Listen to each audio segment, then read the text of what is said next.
All right, so my presentation is on Lyndon Johnson Told the Nation by Tom Paxton. This is the song that I chose to best highlight the Vietnam War. Um, and I'm going to go ahead and get into the three key events that happened throughout this year. The song was released in 1965, and we're going to start off here with March. So in March, President Johnson initiated a 3-year campaign of sustained bombing. This campaign was known as Operation Rolling Thunder. It was sustained bombing of targets in North Vietnam, which really focused on like their ammo depots, and the main focus of these bombings were the Ho Chi Minh Trail. This is where the war on attrition began, as the United States battle plan changed from trying to strong arm their way through the Vietnamese to trying to bleed them out from the inside out, and make them run out of supplies and uh, end up surrendering from the war. And they thought that the United States thought that it was the best plan they had to win this war. Um, in July, my next key event I chose was July. President Johnson called for 50,000 more ground troops, which increased the draft to 35,000 each month. Now, a lot of Americans despised the draft going into the war, protested it, even protested against it pretty harshly. The president and his administration kept the horrors of the Vietnam War quiet, which led many people, to believe, with help of the media, that the war wasn't really a war and that the United States was winning and everything was under control. Even though the casualties were reported every night on the news, it was still people were protesting the fact that they didn't see a reason for United States troops to go there and die and give their lives for something that they don't really know what they're fighting for.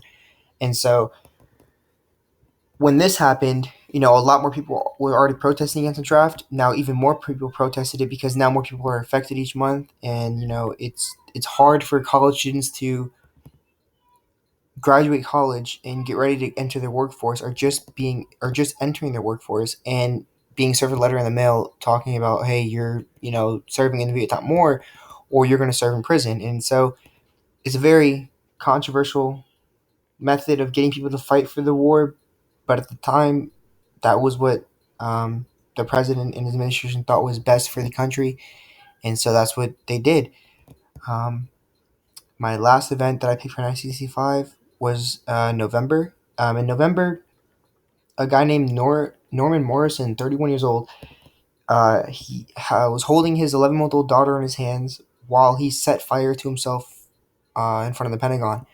However, right before he did set fire to himself, the group of bystanders who were witnessing this pleaded to him to put his daughter down because she wasn't a part of this, and she has a full life ahead of her, and this, that, and the other. And so he ended up putting her down to the side as he lit himself on fire, and he died right in front of the fire, right in front of the Pentagon, um, in his own protest toward the Vietnam War. And this is big because this shows how invested some of the American people were in their protest against the Vietnam War, and how much it affected people at home just as much as it affected people actually in the battlefields, actually fighting against the Viet Cong. So those are the three key events that I chose. I I know there's a lot more I could have chose, but I wanted not to. I kind of wanted to save some time on these slides. Um, but I could have picked 6, 7 events that were major in 1965, as this is really when things started to really happen, the first battles, and um, it became a very controversial war in this year, just due to the fact of the stuff that happened. So the next slide I have is the song context. So on the far left we have uh, a 5-line passage from the song, and here it talks about the increase of ground troops slash the draft. Now this is the main chorus of the song. This repeats multiple times throughout the song. What the writer is basically saying here is, Lyndon Johnson told the nation that to have no fear of escalation, meaning the war isn't going to get bigger than it is. What they're telling them is it's under control. don't worry about it. Don't panic. Just calm down, basically, because the protests were said to have been the biggest weapon against the United States because the American people weren't backing up their leaders and their army. So he wanted them to calm down, and so this is what he's talking about. He goes, "I am trying everyone to please, though this it isn't really war. We're sending 50,000 more." So he's basically saying again, here's the idea of, hey, everything's under control. This isn't really a war. This is more of a political protecting political interests, and but we're gonna send 50,000 more people, 50,000 more ground troops to Vietnam, um, to help accomplish this. Well, this also increased the draft by 35,000 people a month, and so this affected a ton of people over the course of a couple years, and so a lot of people are protesting and protesting because now it was a bad deal for them. Um, Before the draft increased, and now you're increasing more people, and so it's going to affect a lot more families, and a lot more people are going to stand up to it. The middle section I have here is directly about the draft. Um, Here it goes, and this is the very first portion of the song. It goes, "I got a letter from LBJ, Lyndon B. Johnson. It said, 'This is your lucky day. It's time to put your khaki trousers on, though it may seem very queer. We have no jobs to give you here. We are sending you to Vietnam.'" This was directed at the college students who had just graduated, who are just entering the workforce. They are getting a letter in the mail saying, "Hey, sorry we have no jobs to give you. We're sending you to Vietnam. Pack your stuff. Let's go." Not really giving them a choice. Um, and that's how it was. If you turned it down and if you protested against it, there was a good chance you were going to go to prison for it and serve time. And so it was better to go to Vietnam and have that hero status that you served your country than to go to prison and carry that around the rest of your life of having a criminal record. And so a lot of people were forced to go, even though they didn't want to, even though they protested against it, they were forced to go. Um, for this is really affecting the American public because now it's bringing the war to the home front instead of having the home front back up the leaders in the army and stuff like that.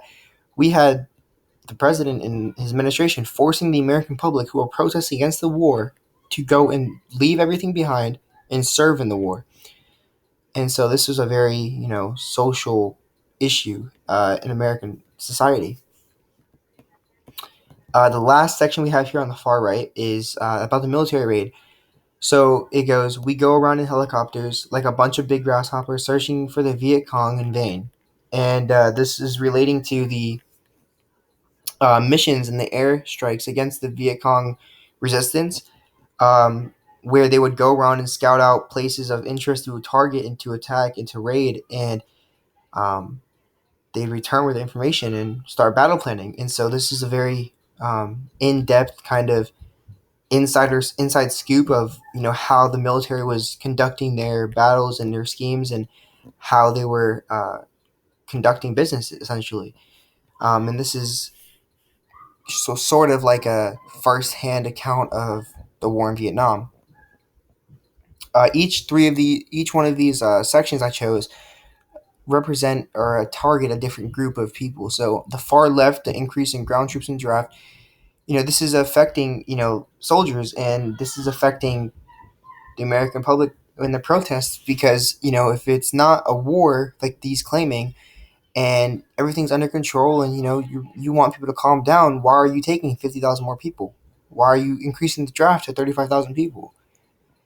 So this is a really directed at the home front of the soldiers, at the people who are convinced that or who are backing the president up and believing what he's saying. The middle section here about the draft is focusing on the college students who are just getting into the workforce, going their whole life through school and working hard just to sit there and have that all taken away from them and thrown into a battleship or into an aircraft and just sped out in Vietnam to fight till their death. A lot of people lost their lives. It was a really deadly war, and everybody knew that. The military raids, like I said, it was already an inside scoop, so this is more about the soldiers' account to it. And so I think this song did a beautiful job of capturing the message from three different subcategories and just kind of presenting itself as one song, and because they were all together, they all worked together, they all had a hand in the war. So I feel like he did a great job explaining that. For the just arrived soldiers versus the several years served in Vietnam soldiers, I picked two very different songs. So for the just arrived soldiers, I picked Tom Paxton "Limb Till the Nation" because this song talks about how people went from not knowing much about the war to boom, like here we are getting drafted to Vietnam, we're landing in Vietnam, and like everything is completely different to what I've expected it to be or what they were telling us it was being, and how the president was and his administration was presenting at the war. So it was kind of like a shock and something they weren't expecting. So I feel like this is like an overwhelming feeling. And so that's what I felt like a lot of soldiers might have had when they first stepped off those boats into those harsh conditions and violent battlefields. As for the several years served in Vietnam for those soldiers, I get a feeling of like not having motivation anymore and wanting to get out and not knowing what they're fighting for. That frustration and PTSD is all kicking in, and so I feel like the "I Ain't Marching Anymore" by Phil Oakes really captures that idea of why am I fighting this war? Why am I still here? Why are we fighting war after war? Why are these people telling all of my young generation to come out here and give our lives for something that for a cause that isn't secured? Over as time went on, this war was slowly ending in a stalemate, and so there wasn't much getting accomplished, and there was a lot being lost regards to human lives and money and stuff like that. But all, like you're having people come out and give their lives up for the country, and at the end of it, there was nothing accomplished, and the only thing that was accomplished was people being killed and funerals and families being torn apart, and so that's why I picked this song as for the to represent the people who, or if I was, serving several years in Vietnam, this is the song that I would have at the top of my list because, like I said, I think it captures the emotions that soldiers are feeling after they've served so long in a meaningless war, essentially. And here are my references. We got the song and then the event timeline that I got for Vietnam, and so that wraps it up. So thank you for listening and reading through my presentation. All right.